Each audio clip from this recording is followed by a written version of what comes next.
Mateus 6, 33. Busquem, pois, em primeiro lugar o reino de Deus e a sua justiça, e todas essas coisas serão acrescentadas a vocês. Então, em dias de tanta correria, numa época onde a vida contemporânea se tornou tão agitada e cheia de opções, se nós não tivermos prioridades, nós podemos perder o rumo. Ter prioridade significa que entendemos o que é mais importante, aquilo que vem primeiro.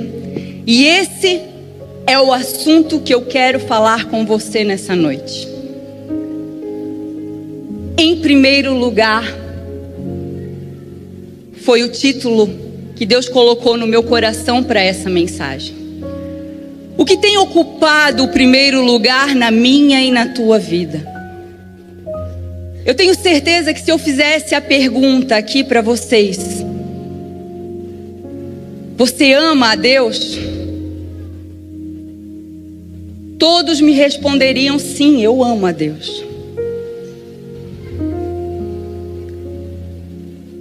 Falar que amamos a Deus é muito fácil.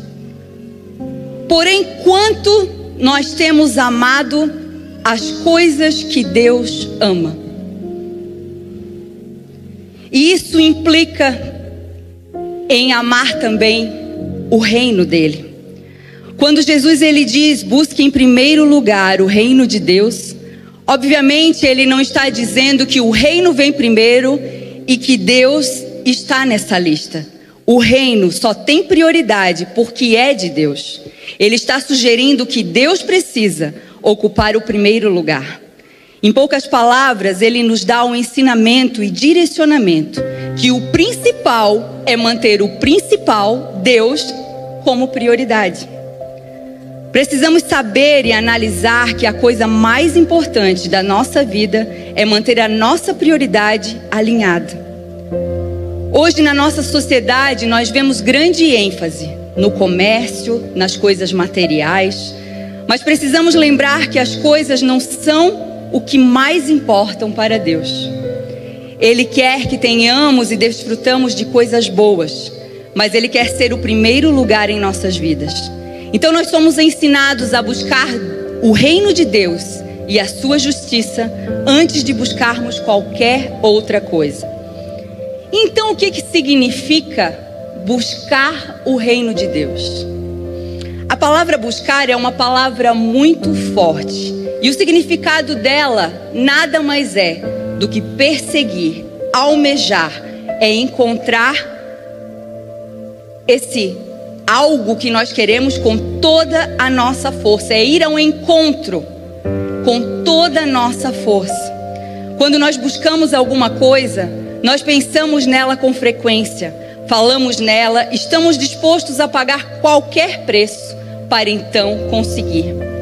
Algumas pessoas até caem numa armadilha de buscar a Deus pelas coisas que Ele pode oferecer, pelo que podem obter através dessa busca. Nós não devemos achar que Deus ele é um personagem como o Papai Noel, ou que Deus ele é o nosso mordomo, o nosso garçom, que está prestes a nos servir os nossos caprichos, os nossos desejos. Não. Deus ele é o nosso Pai, e um Pai amoroso que sabe o que é melhor para cada um dos seus filhos. Ele sabe o momento exato de nos dar aquilo que nós estamos pedindo, ou muitas vezes aquilo que nós estamos pedindo, se Ele sabe que não é bom para nós, Ele vai nos dizer não. Então, quando nós reconhecemos que nós precisamos buscar a Ele, buscar o seu reino, nós temos que ter esse entendimento que não é a nossa vontade, não é o nosso tempo, mas o que deve prevalecer é a vontade soberana dele sobre as nossas vidas. Então, precisamos buscar por quem Ele é e não pelo que Ele pode nos oferecer. Nós devemos não buscar os seus presentes, mas buscar a sua presença. E consequentemente, quando nós buscamos a sua presença para as nossas vidas, como consequência disso, Ele analisa o nosso coração e Ele nos presenteia, não porque nós merecemos, mas porque Ele tem prazer em nos abençoar. Para nós entendermos um pouco do porquê buscar a Deus e o seu reino, eu quero te clarear o que é então o reino de Deus. Quando nós falamos em reino de Deus, o que isso significa? Reino de Deus é muito mais do que império construído pelas mãos de homens. É muito mais do que um slogan num título de uma igreja, de uma religião, de que um adesivo. Reino de Deus é muito mais do que isso. É muito mais do que você vir a uma celebração e sentar numa cadeira de uma igreja. É independente de você estar numa igreja da parede preta ou da parede branca. É muito mais de você estar todos os domingos numa celebração. Reino de Deus fala sobre eu estar inserida em uma família espiritual. Quando eu tenho um verdadeiro encontro com Jesus e eu aceito Jesus, eu passo a fazer parte de uma família espiritual. Como nós sempre costumamos dizer, aqui não é uma igreja para você frequentar, mas é uma família para você pertencer. Então, quando você tem um encontro genuíno com Jesus, você aceita Jesus, você decide pelo batismo e você está inserido numa família espiritual, como aqui a Igreja Reviver, você faz parte então do reino de Deus.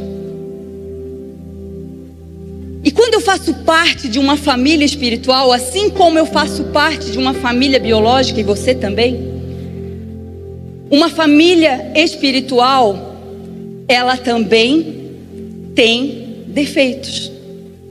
Ela também tem problemas. E sabe por quê? Porque eu e você fazemos parte dela. E nós somos seres humanos dotados de defeitos. Muitas pessoas hoje têm seguido a modinha de que eu não preciso congregar. Eu não preciso estar inserido em uma igreja.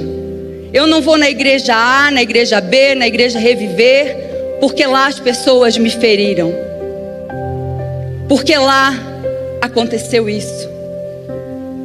Entenda que aqui você não vai encontrar pastores perfeitos. Você não tem que me idolatrar o pastor Júnior ou qualquer outro pastor ou líder dessa igreja. Porque nós somos dotados de defeito assim como você. Nós somos feitos de carne e osso assim como você. O único que é perfeito aqui e digno de ser adorado é Jesus. Então aqui você vai encontrar imperfeição. Nós, assim como você, estamos em busca de aperfeiçoamento, de melhoramento todos os dias. E nós só vamos encontrar sermos seres humanos melhores buscando a presença do Pai. Não buscando ser o mais seguido, o mais curtido nas redes sociais. Não. Mas eu e você temos que buscar todos os dias ser aplaudido lá nos céus. Deus, Ele tem que olhar para nós e se orgulhar do que Ele está vendo. Porque lá no meu trabalho, lá na minha escola, lá na minha faculdade, lá na minha vizinhança, a Bíblia que as pessoas estão lendo é a minha vida e é a tua vida. O que as pessoas estão lendo? O que eles estão lendo através da minha vida? Murmuração, pessimismo, raiva. Nós somos responsáveis, sim, em atrair pessoas para Jesus. E muitas vezes essa atração não vai ser pelas nossas palavras, pelo que nós dizemos. Porque muitas vezes as nossas palavras não condizem com a forma que nós estamos vivendo. Então, se eu busco a presença de Deus e o reino de Deus, eu tenho que ser a manifestação do reino de Deus aqui na terra. E isso é muito sério. O que me torna reino de Deus é muito mais do que um título e um slogan, como eu falei. As nossas realidades terrenas, elas são passageiras, transitórias e muito limitadas. Agora, a realidade do reino de Deus, ela é ilimitada e são totalmente eternas. Nós precisamos, então, ser a manifestação viva do reino dos céus aqui na terra. E como nós vamos manifestar esse reino aqui na terra? Cada realidade natural que a gente se depara ao longo da nossa jornada, ao longo da nossa vida, eu preciso entender que existem realidades superiores e sobrenaturais. Aqui, na terra, quando nós olhamos para a nossa realidade, para as nossas circunstâncias, para o nosso dia a dia, nós vemos fome, nós vemos escassez, nós vemos medo, nós vemos ansiedade, nós vemos preocupação, porque isso é o que está diante dos nossos olhos, diante da realidade que nós vivemos. Porém, quando eu passo a enxergar a vida de maneira sobrenatural, trazendo o reino de Deus para a terra, os meus olhos espirituais são abertos e eu começo a viver pela fé. Se você olhar para um diagnóstico contrário, talvez você esteja com uma doença incurável, ou até uma doença que não seja tão grave assim, mas um diagnóstico contrário.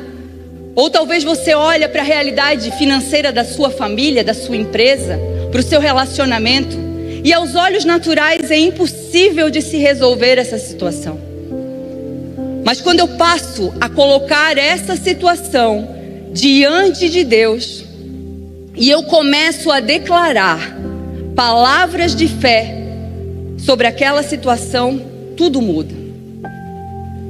Você, esposa, esposo, que tem orado pelo seu cônjuge, ou talvez pelos seus filhos, para que um dia eles estejam do seu lado na igreja. E talvez você diga: não, pastor, isso é impossível.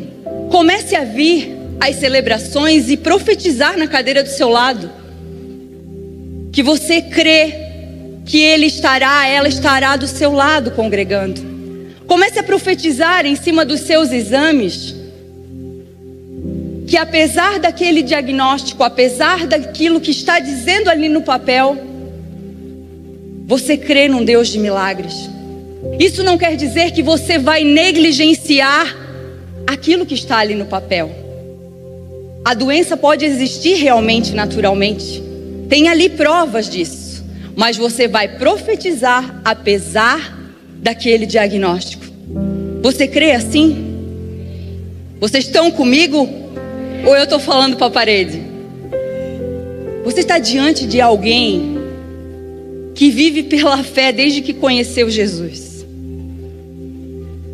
E eu vivo pela fé em várias situações da minha vida, não apenas em cura física. Então você pode acreditar que assim como Ele fez na minha vida, Ele quer fazer na sua. Basta você ter fé. Quantos solteiros temos aqui? Olha a oportunidade. Quantas mulheres solteiras nós temos aqui? Levante a sua mão. Não precisa ficar com vergonha. Quantos homens? Tem bastante homem, meninas, olha aí. Agora é o momento, levante a mão aí, meninos e meninas solteiros. Glória, temos que fazer um culto. Solteiros por enquanto. Você que é solteiro, solteira, faça uma oração para Deus de como você idealiza o seu companheiro, a sua companheira. E comece a visualizar o seu casamento, como vai ser o seu vestido, como vai ser a sua cerimônia, tudo. Eu oro pelo meu marido desde os meus 12 anos sem nem ter conhecido ele. E tudo que eu coloquei naquele papel de como eu idealizava ele, Deus fez. E ele costuma falar, ele está falando ultimamente, que eu acreditei na planta. Quando eu conheci ele não era nem a metade daquilo que eu tinha colocado no papel. Olha, eu acho que de uns 3 itens ali, ele tinha que ele era temente a Deus, olhos verdes, porque eu fui bem específica. Olhos verdes, gente, é o olho mais raro que existe, você sabia? E eu coloquei que eu queria um homem de olhos verdes, e Deus me deu. Mas a metade ele não tinha ali. Mas eu tive convicção quando eu conheci ele, que ele era um homem que Deus tinha colocado para mim, que Deus tinha um propósito para nós. E eu continuei crendo e profetizando que todos aqueles itens que eu tinha colocado no papel iam acontecer. E aconteceu. Hoje eu tenho um marido que eu orei lá na minha adolescência. Ele é resposta das minhas orações. E tantos outros testemunhos que eu poderia falar para vocês, que foram gerados através da fé. Lembre-se que a fé, ela é o firme fundamento das coisas que não se veem. Eu não via esse marido que eu profetizava. E eu pedia, um dos meus itens lá era que o meu marido fosse pastor. Ele nem falava.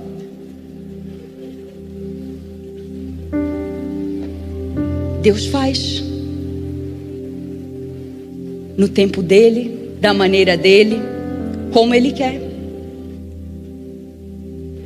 E já casada com ele, eu lembro que muitas vezes foi muito difícil e eu tive que orar pedindo muita sabedoria para Deus.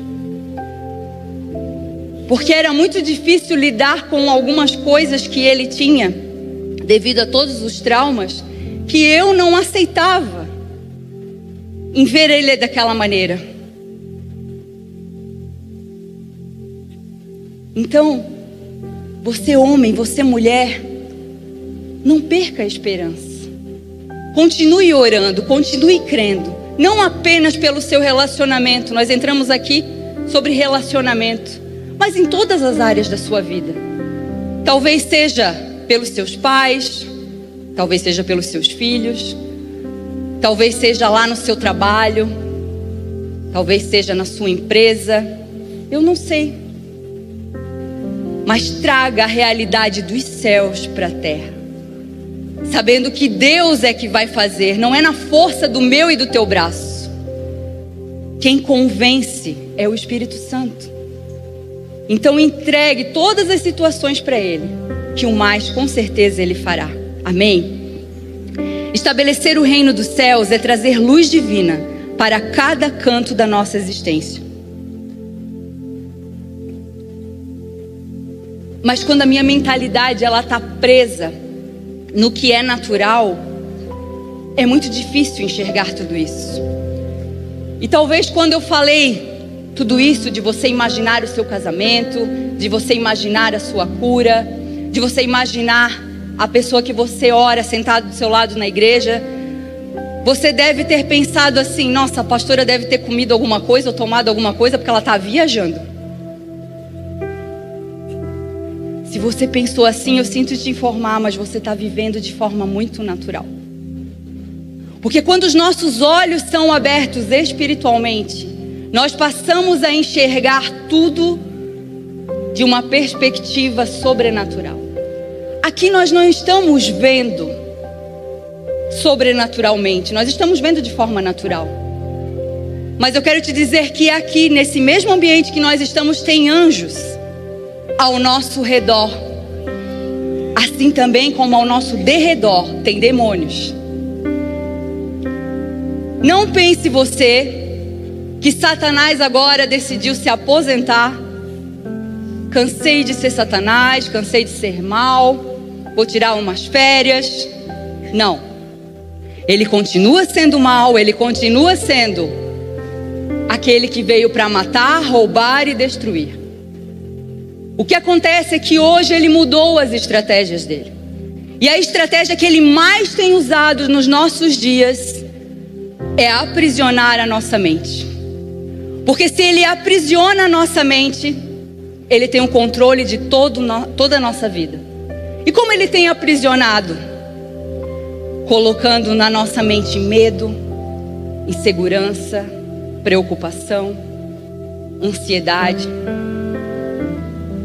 É você olhar para as perspectivas que se deparam, as circunstâncias, olhar para aquele exame e dizer: não tem mais jeito. Eu vou mesmo sofrer com essa enfermidade, eu vou mesmo vir a morrer por causa dessa enfermidade. Talvez você esteja desempregado. Lembre-se que você não é um desempregado, você pode estar desempregado. Então profetize como você quer a nova porta de emprego, como você deseja a nova empresa, no que você tem sonhado trabalhar. Profetize sobre a sua vida.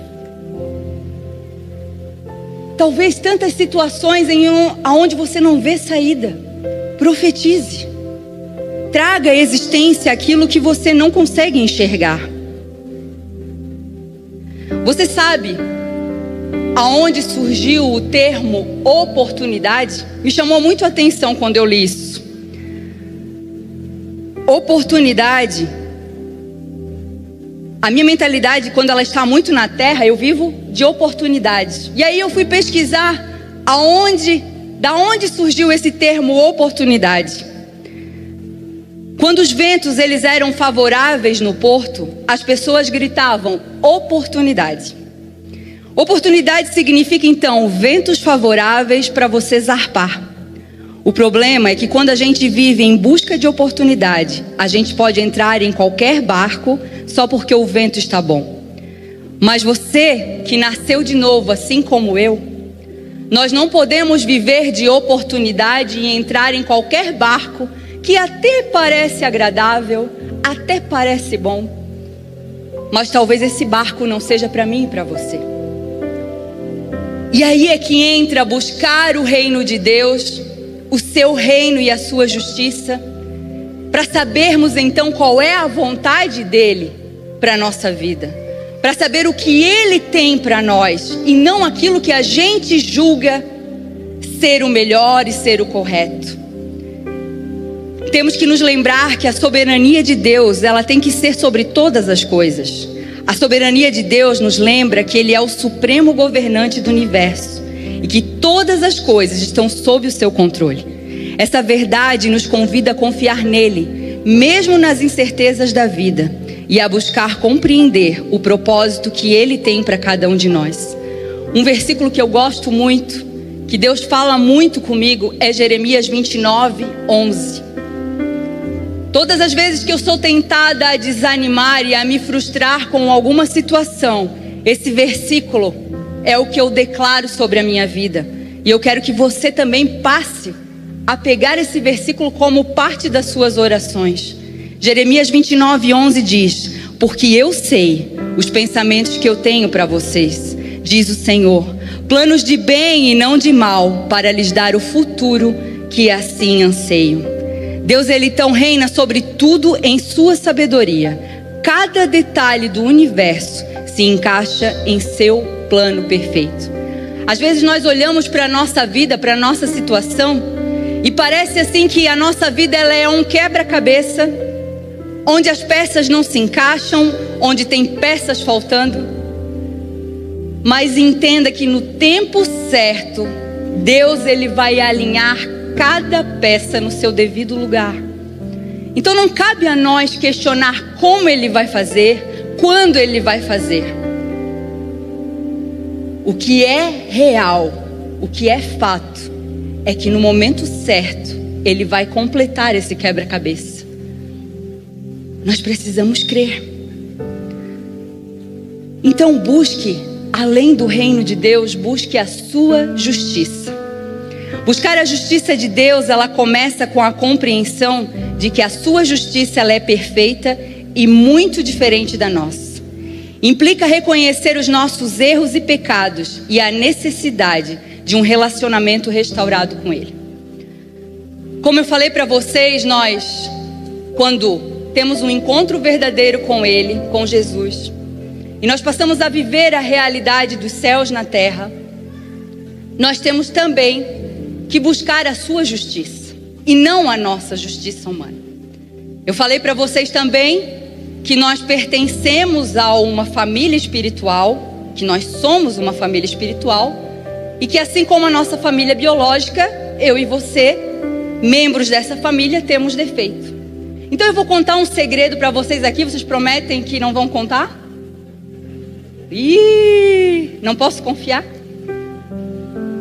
Eu vou contar algo que aconteceu. É óbvio que não é segredo, porque nós estamos sendo filmados. Mas eu quero compartilhar uma experiência que aconteceu comigo, para você ver que eu sou tão real como você. Eu sou pastora da Igreja Reviver e eu erro assim como você. Há umas semanas atrás, eu mexi na mochila do meu marido para organizar algumas coisas e eu achei ali um fone. Um fone desses sem fio. E quando eu vi, eu pensei, nossa, ele comprou esse fone há tantos meses e está aí parado na caixinha e ele nem usou. Esse fone vai me facilitar a vida. Eu vou pegar esse fone, vou carregar esse fone e ele vai ser o meu companheiro na esteira. As minhas horas na esteira vai passar rapidamente agora com esse fone, porque eu vou ouvir uma música, eu vou ouvir uma ministração e eu fui idealizando, né, o fone. Coloquei o fone para carregar, feliz da vida. No outro dia, quando eu estava pronta já para descer para a academia, eu fui pegar o fone. E cadê o fone? O fone não estava. Aí eu mandei mensagem para ele, eu disse, amor, tu viu um fone que estava carregando? Aí eu vi, eu peguei. Aí eu pensei, não, o fone ficou lá mofando na mochila e ele não usou. Agora, porque eu decidi carregar e eu tinha me projetado, ele pegou o fone. Aí ele disse assim, mas fica tranquila, eu já vou viajar e na viagem eu compro um fone novo para ti. E aí tu vai poder usar o fone. Eu disse, amém, se ele está usando o fone era dele. Amém, vou ganhar um fone novo e tudo certo. Segunda-feira ele estava arrumando os últimos detalhes, ele ama deixar tudo para a última hora. Estava poucas horas assim de ele embarcar. E ele estava arrumando a mala. Mas eu respiro fundo como mulher sábia e isso não tinha tirado a minha paz. Estava tudo certo. Eu até mudei os meus horários para me despedir dele, para estar ali nos últimos momentos com ele em casa. E aí, ele me fez a seguinte pergunta, que foi aonde abalou o meu emocional. E a atriz mexicana ressurgiu das entranhas. Ele disse, cadê o meu fone? Aí eu disse, como assim o teu fone? O teu fone você pegou para usar. Não, eu não peguei o meu fone, você pegou o meu fone. E aí começou a discussão, pegou o meu fone, não pegou o meu fone. E aí, nossa, eu sou uma excelente atriz mexicana. Eu disse, eu não peguei fone. E eu também não quero mais saber de fone. Eu nunca precisei de fone, não vai ser agora que eu vou precisar desse fone. E aí eu peguei e bati a porta, pensando assim, nossa, agora ele vai vir correndo atrás de mim e vai dizer, amor, me perdoa. E isso não aconteceu. E aí eu pensei, não, eu preciso continuar o meu show. Voltei e disse, também eu vou trabalhar. Aí ele disse assim, eu acho bom você ir mesmo. E aí eu vi que ele não estava dando a mínima pro meu show. Eu desci frustrada, pensando, não, ele vai me ligar. Ele vai me pedir perdão, ele vai me pedir perdão. E na mesma hora o Espírito Santo ministrou no meu coração: quem está errado é você. Não é assim. E aí, como boa orgulhosa, que eu luto contra o orgulho, eu disse: mas eu não vou pedir perdão. Ele é um querido, eu não. Não vou pedir perdão. E aí eu fiquei me remoendo com aquilo. Não vou pedir perdão, não vou pedir perdão. 2 dias eu fiquei me remoendo. Segunda, terça. Todas as vezes que eu pegava a Bíblia para começar a preparar a palavra, eu não conseguia, porque aquilo remoía. E aí na quarta, depois de muito lutar com o meu orgulho, eu mandei uma mensagem para ele e disse assim: eu preciso falar contigo urgente, mas eu quero que tu me ligue. E quando eu falo urgente, me ligue, ele pensa assim: não, tá no hospital morrendo, porque geralmente quando eu faço alguma coisa assim, ele vê que o negócio é sério. E aí ele me ligou e eu pedi perdão. Um fone, uma coisa tão banal. Mas o problema não era o fone em si, eu já não estava mais ligando para o fone em si, dele ter retirado. O problema é ele ter tido a ousadia de me acusar de ter pego o fone.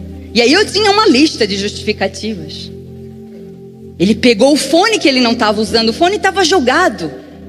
Eu que carreguei. Eu tinha planos para o fone. E além de tudo, ele teve a capacidade de me acusar. Falando assim, com certeza você está do meu lado. Hashtag pastora merece um fone, vamos lá. Eu acho que eu mereço. Mas enfim, não é o fone em si. O que eu quero te dizer e te lembrar é que muitas vezes a nossa justiça própria faz a gente tropeçar e perder aquilo que Deus tem para a nossa vida. Nós não tropeçamos em grandes montanhas. Hoje, depois de 22 anos de casamento, nós não temos grandes discussões. A gente briga por fone. Eu também ri da minha cara depois. Eu pensei: para que esse show? Que desnecessário. Que coisa boba, que infantilidade. Eu me envergonhei da minha atitude.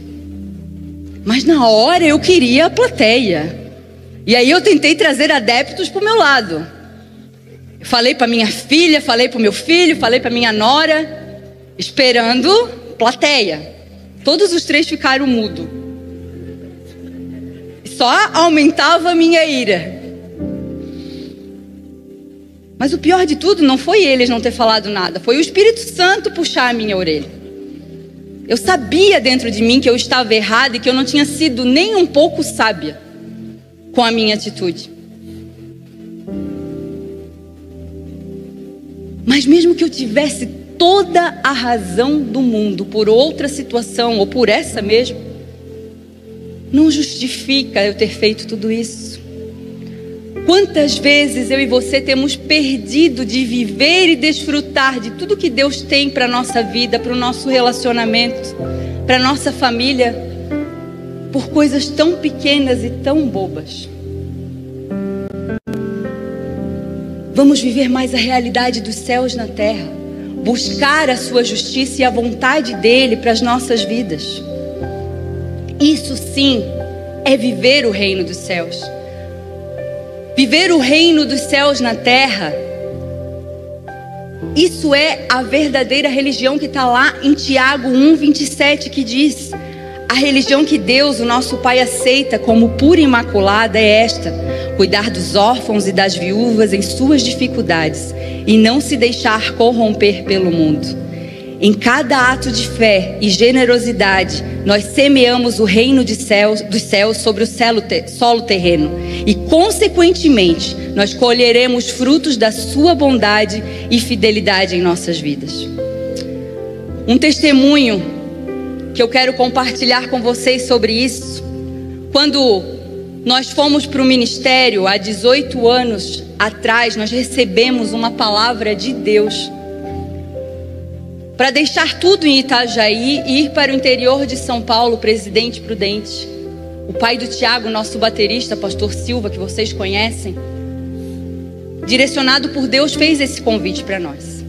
E nós deixamos uma estabilidade financeira muito boa aqui em Itajaí. Tanto eu como o Júnior tínhamos excelentes empregos. Eu era bancária, ele trabalhava numa grande empresa. E nós tínhamos o nosso filho com 2 anos, o João Pedro. Nossa casa estava nos detalhes finais para nós entrarmos. Nós deixamos a casa e nós fomos porque nós tínhamos esse direcionamento de Deus. E chegando lá em Presidente Prudente, nós estávamos muito felizes com o ministério. Muito mesmo. Deus estava fazendo grandes coisas. E o lugar onde nós pastoreávamos era um lugar muito humilde, uma comunidade humilde, onde a maioria dos nossos membros, eles eram catadores de cobre na nossa cidade. Então, terminava o culto, por muitas ruas serem de barro, não terem asfalto, terminava o culto, o chão da nossa igreja, que era branco, piso branco, ficava cheio de barro. Então todos os dias de manhã o pastor Júnior ia lá muito feliz limpar aquela igreja. Ao som de Cassiane, era com muito louvor que ele limpava aquela igreja. E eu ficava até mais tarde em casa porque o João era pequeno. E um dia, nós não passamos nesses... Foi 3 meses do intensivão que nós vivemos ali. Aonde em tudo nós vimos a mão de Deus. E nós só voltamos nesses 3 meses porque o meu pai ficou muito doente e nós tivemos que retornar. Mas nós entendemos que tudo foi propósito de Deus. Mas nós nunca passamos fome nesse período de 3 meses. Mas nós passamos necessidade. Aqui nós vivíamos uma vida, como eu falei, muito abundante. E o João, como filho único na época e único neto dos meus pais, ele vivia como um príncipe. Então, ele nem pensava em pedir, ele já tinha. E como eu e o Júnior tínhamos ido debaixo de uma palavra por reconhecer o nosso chamado, nós tínhamos aceitado. Mas o João, ele foi por obediência, ele não teve escolha como uma criança de 2 anos. E você que é pai e mãe vai entender o que eu vou falar. Uma coisa é você passar necessidade pelas suas escolhas. Agora, quando é o seu filho que passa necessidade, a história muda. Dói na alma ver o teu filho pedir as coisas e você não ter condições de dar. E lá fazia muito calor, faz muito calor. E um dia, nós estávamos comendo há dias apenas polenta. E eu fiquei especialista em polenta, de fazer polenta de todos os sabores. Porque eu comprava caldo quinó, de carne, de camarão, de frango. E todo dia eu fazia aquele fubá com muita alegria e com muita felicidade, de sabores diferentes. E era o que a gente comia. Mas nós não murmurávamos por isso. Nós não ligávamos para a família pedindo nada.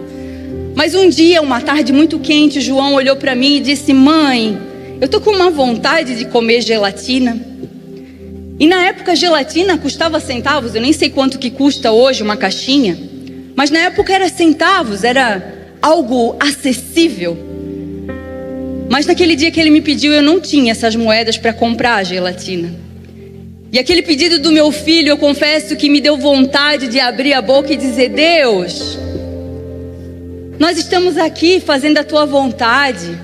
Nós viemos aqui para pregar o evangelho. E o meu filho está pedindo uma gelatina e eu não tenho condições de dar. Mas eu deixei as lágrimas correr. E eu não deixei a minha boca falar aquilo que estava no meu pensamento. Eu não abri a boca para murmurar. Eu chamei o João e disse: filho, você está com vontade de comer gelatina? Tô. Então nós vamos orar agora. E nós vamos dizer para Deus que você está com vontade de comer gelatina. E ali nas palavrinhas sinceras do meu filho, ele fez a oração dele. E eu confesso a dizer que eu disse: Deus, responde a oração do meu filho. Eu não quero que ele duvide de quem tu és. Pode deixar os meus desejos mais secretos sem responder, mas responde a oração do meu filho. E no outro dia, o Júnior tinha saído para limpar a igreja. Nós estávamos sozinhos em casa. Bateram palma na frente de casa. Quando eu vi, era um irmão da igreja parando a sua Kombi de reciclados ali no portão da casa. E ele me chamou e disse: pastor, eu tenho algo para te entregar que Deus mandou.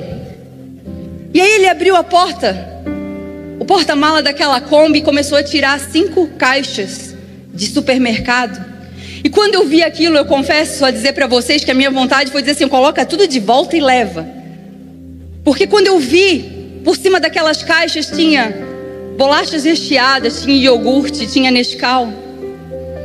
E a minha vontade foi dizer assim: ó, leva tudo de volta. Eu não posso, eu me senti como se eu estivesse roubando ele.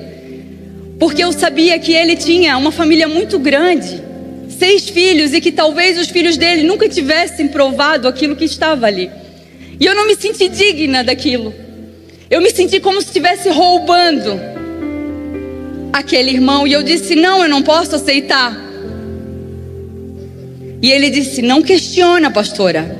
Apenas recebe o que Deus está te mandando e mandando para a sua família. E ele me ajudou a colocar aquelas caixas lá na sala de casa. E eu chorei muito vendo a atitude daquele irmão. Foi muito difícil para mim aceitar. E eu chamei o João, e entenda que não foi por orgulho, não. Mas foi por saber a realidade natural do que aquele irmão vivia. Mas ele estava com os olhos espirituais dele abertos. E eu chamei o João, mostrei aquelas caixas e eu disse: filho, tu está vendo essas caixas aqui? Ele disse: estou. Eu disse: sabe quem que trouxe isso aqui? Ele disse: ah, foi o titio fulano, que era o nome do irmão. Aí eu disse: o titio trouxe. Mas não foi, ele só trouxe. Quem mandou trazer tudo isso aqui que você está vendo foi Deus. Lembra aquela oração que você fez ontem à noite? Ele se lembra, eu pedi a gelatina. E ali tinha várias gelatinas de vários sabores. Aí eu disse: Deus te mandou a gelatina. Mas Deus, Ele não te mandou apenas a gelatina, filho. Ele te mandou a bolacha, Ele te mandou o iogurte. Eu fui falando todas as coisas. E ali nós fizemos uma oração de agradecimento. Nós sempre, em todos os momentos da nossa vida, sendo bons ou ruins, na necessidade ou na abundância, nós sempre incluímos os nossos filhos. Eles sempre presenciaram tudo que a gente viveu e vive. Nós nunca escondemos nada deles. Nós fizemos aquela oração de gratidão. Mas nesse testemunho, o que me chamou mais a atenção foram 2 coisas. Uma delas, para que eu tivesse a certeza de que foi Deus realmente que mandou aquela compra, foi que em inúmeras caixas ali, 5 caixas, tinha de tudo. Naquele dia, na minha despensa, só tinha arroz. E naquelas caixas, a única coisa que não veio foi o arroz. Quem sabia que eu tinha arroz em casa? Apenas Deus. E a outra coisa que me chamou muito a atenção em toda essa história é que eu, na minha naturalidade, na minha humanidade, quis julgar o irmão de ter doado talvez tudo que ele tinha naquele momento para mim. E eu quis fazer justiça. Não, leva para você, coma você. Naturalmente seria uma atitude correta, não seria? Mas aquela semente que aquele irmão semeou na nossa vida, na nossa família, hoje, anos depois, fez com que ele se tornasse um grande empresário. O que eu quero te dizer é que o coração dele, quando fez aquela oferta, com certeza não foi barganhando com Deus e esperando viver o que ele vive hoje. Mas aquela oferta de obediência e de sensibilidade à voz do Espírito Santo, em viver o sobrenatural na terra, fez com que ele vivesse hoje as demais coisas. Hoje, quando você olha para o Café com Deus Pai, toda a proporção que ele se tornou, talvez você não saiba o que foi plantado lá atrás. Esse livro, Café com Deus Pai, ele é escrito por uma pessoa totalmente improvável, que fugiu da escola e Deus escolheu ele porque viu o coração dele. E eu posso dizer como esposa, porque eu estou nos bastidores, Ele é tudo aquilo que Ele ministra aqui. Eu me orgulho de saber que a pessoa que está aqui ministrando e nos 4 cantos do mundo é a mesma pessoa nos bastidores. Ele tem os defeitos dele, como eu falei. Ele também nem sempre é 100% querido. Mas ao mesmo tempo, ele tem um coração voltado para Deus e ele pede perdão. Ele reconhece as suas falhas. E é isso que eu e você temos que ser. Nós não temos que ser aquilo que as câmeras mostram. É muito fácil eu vir aqui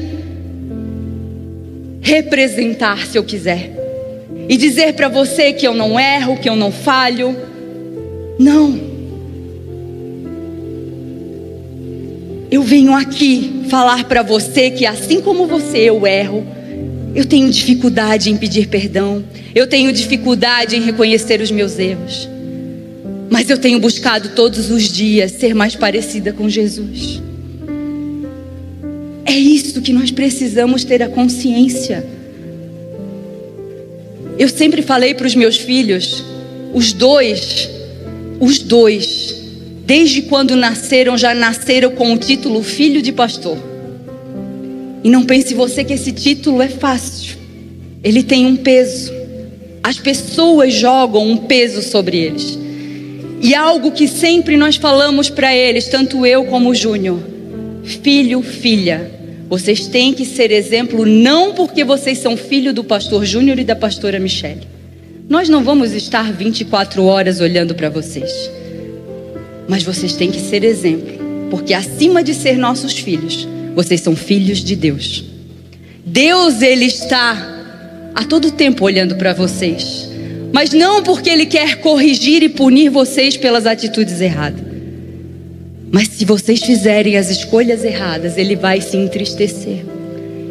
Qual é a escolha de vocês? Entristecer o coração de Deus? Entristecer o coração dos seus pais? Ou vocês querem fazer Deus feliz e os seus pais felizes? E é essa a nossa consciência.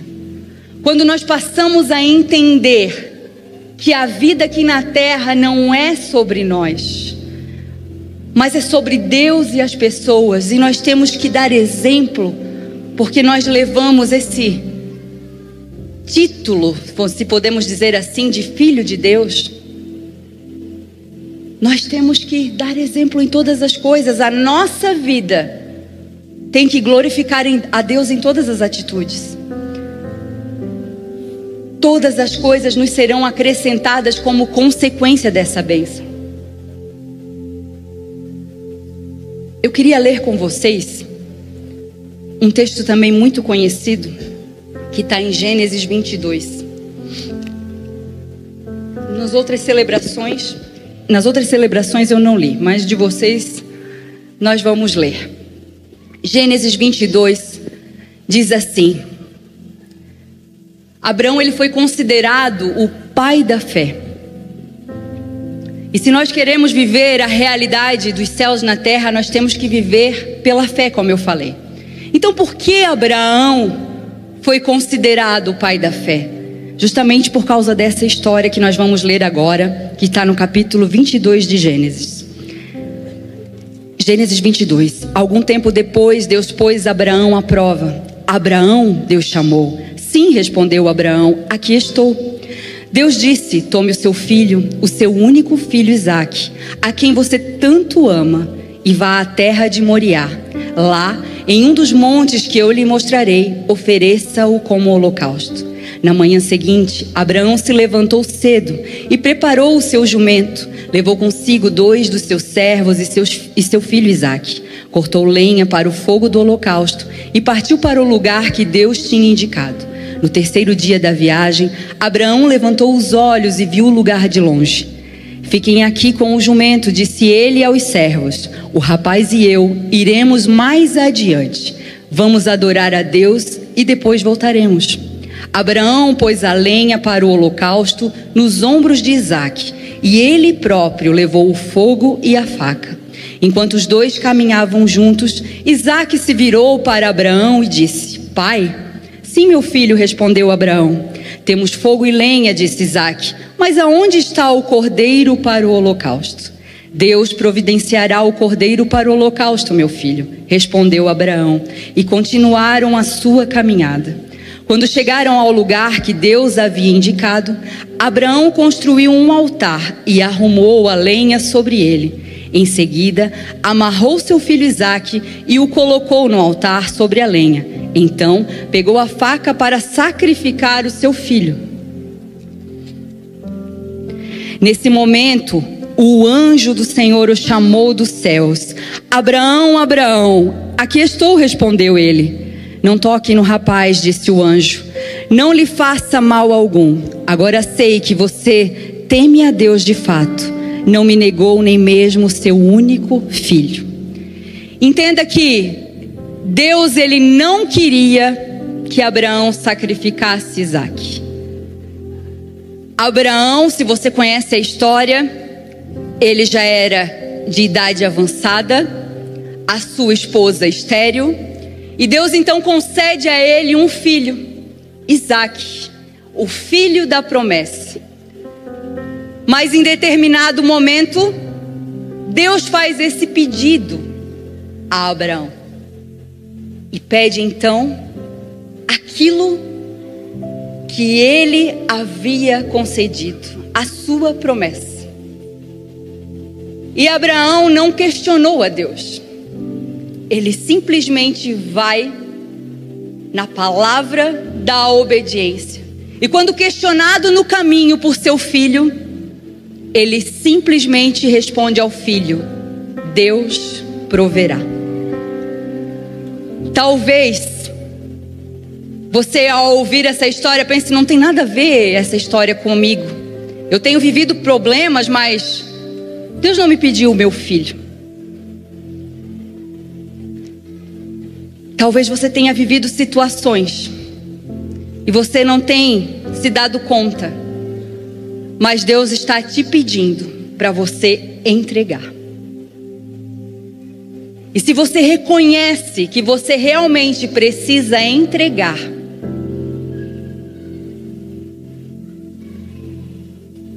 não tema como será, o que vai acontecer, como Deus irá providenciar. Não faça questionamentos, apenas confie na palavra dele, porque com certeza ele irá suprir. Deus, ele, através dessa história de Abraão, quando nós olhamos para essa história, nós temos que entender que nós não podemos trocar a dádiva pelo doador. Nós precisamos crer que Ele está no controle de tudo e que Ele suprirá as nossas necessidades. Então, depois de ouvir tudo isso que você ouviu nessa noite, eu gostaria que você se colocasse de pé e eu quero fazer algumas perguntas para você refletir.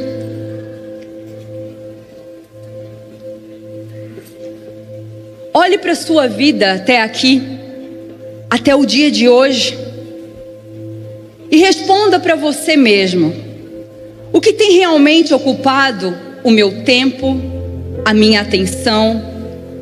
O que tem roubado a minha paz, a minha alegria? Identifique agora os ladrões da sua alegria. Talvez um ladrão que tem roubado a sua alegria seja as preocupações. Isso tem gerado ansiedade no seu coração. Talvez um ladrão da sua alegria sejam os relacionamentos tóxicos em que você tem se envolvido. Você até sabe que esse relacionamento te faz mal, mas você entrou num relacionamento tão abusivo que você não sabe como sair. Talvez um ladrão da sua alegria seja o materialismo, a ambição. Talvez você tenha corrido atrás de conquistas, de bens, de status, títulos. Talvez um ladrão da sua alegria seja a sua falta de comprometimento com Deus. Você tem buscado tantas coisas, mas não tem dado o primeiro lugar da sua vida para Ele. Deus, Ele nos dá graça suficiente para encararmos o nosso dia a dia. E Deus se agrada imensamente quando nós queremos passar tempo com Ele apenas porque o amamos. Ele se agrada quando o louvamos e o adoramos porque Ele existe. Todos nós gostamos quando as pessoas celebram a nossa vida. Nenhum de nós, eu tenho certeza, que gosta de ter amizades que se aproximam de nós por interesse, por aquilo que nós podemos oferecer. Mas nós ficamos felizes e satisfeitos quando as pessoas se aproximam de nós e gostam de nós simplesmente porque nós somos. Simplesmente porque gostam da nossa companhia. E porque muitas vezes nós nos aproximamos de Deus por aquilo que Ele pode nos oferecer.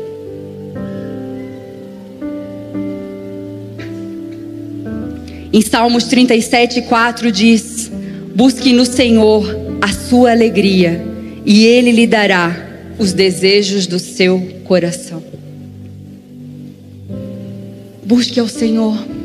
Busque a ter intimidade com o Senhor. Decida hoje viver o céu na terra. Decida hoje buscar a sua justiça e não a sua. Eu tenho certeza que se perguntar as suas situações, as suas dificuldades, e eu perguntar os seus argumentos, você vai ter várias justificativas para que eu fique ao seu favor.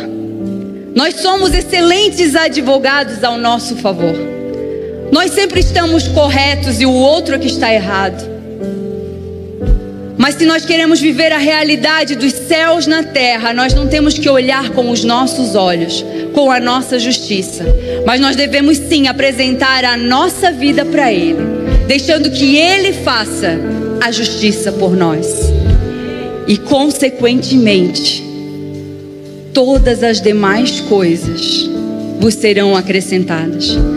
Viver todas as promessas que eu tenho vivido hoje teve um preço, teve renúncias, teve muito choro pelo caminho.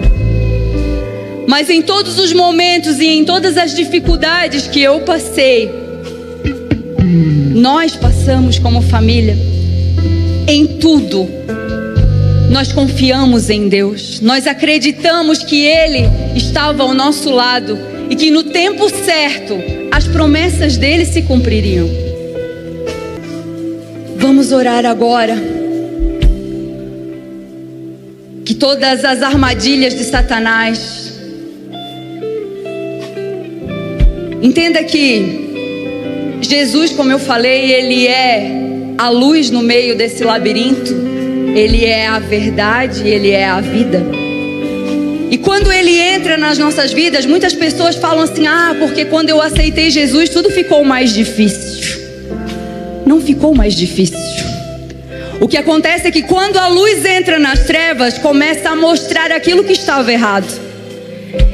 Então, sabe aquela faxina que a gente começa a limpar as coisas e começa a aparecer coisas que a gente não via há tempo, porque estava tão bagunçado o nosso quartinho, aquela gaveta, que nós nem sabíamos mais que aquilo existia. Assim também é quando Deus Ele entra na nossa vida. Quando nós entregamos o controle da nossa vida para Ele, Ele vai entrando na nossa bagunça, naquilo que estava sem jeito, e a luz vai trazendo clareza das trevas, aquilo que precisa ser consertado. Então esteja sensível àquilo que Ele quer arrumar.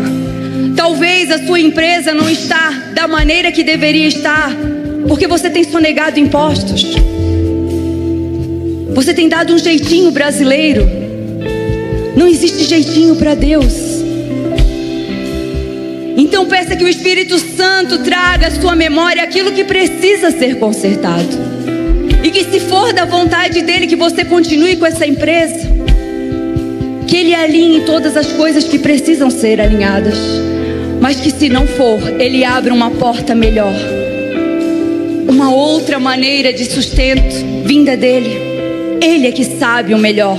Não insista naquilo que Deus não quer para a sua vida, mas decida viver aquilo que Ele tem para você.